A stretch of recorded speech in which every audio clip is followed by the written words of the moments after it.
પછી પુત્રીનું જ દૂધ પીવો ને. બોલો શ્રી ગોવર્ધન. આપણી જે ભારતીય સંસ્કૃતિ છે, સનાતન જે સંસ્કૃતિ છે, એ સંસ્કૃતિને જો આપણે ભૂલીશું તો ગમે તેટલા નિયમોનું પાલન કરીશું. જો ધ્યાન રાખજો, નિયમો શા માટે છે? નિયમ કોણ રાખે? જે પોતાના કર્તવ્યનું ભાન ભૂલ્યો હોય તે.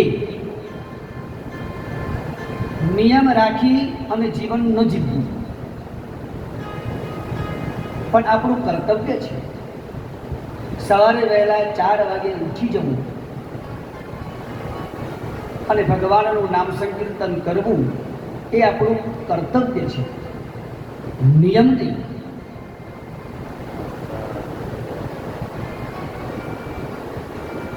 જે લોકો નિયમ રાખીને જગતની અંદર જીવે છે એના જીવનની અંદર ચોક્કસ નિયમો તૂટે છે, પણ જો કર્તવ્ય માનીને જો જીવે તો એ ક્યારેય પણ તૂટતા નથી.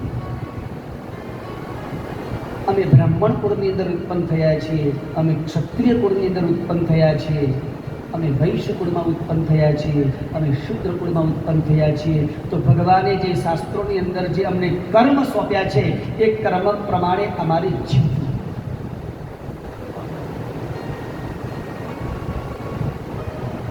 સ્વે સ્વે ધર્મન્ન વિરતઃ સંસિદ્ધિમ લભતે નર ઇતિ.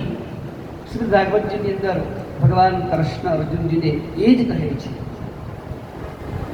કે બીજાનો ધર્મ ગમે તેટલો સારો હોય પણ પોતાનો ધર્મ છોડવો નહીં. પોતાના ધર્મની અંદર જ સિદ્ધિની પ્રાપ્તિ થાય છે.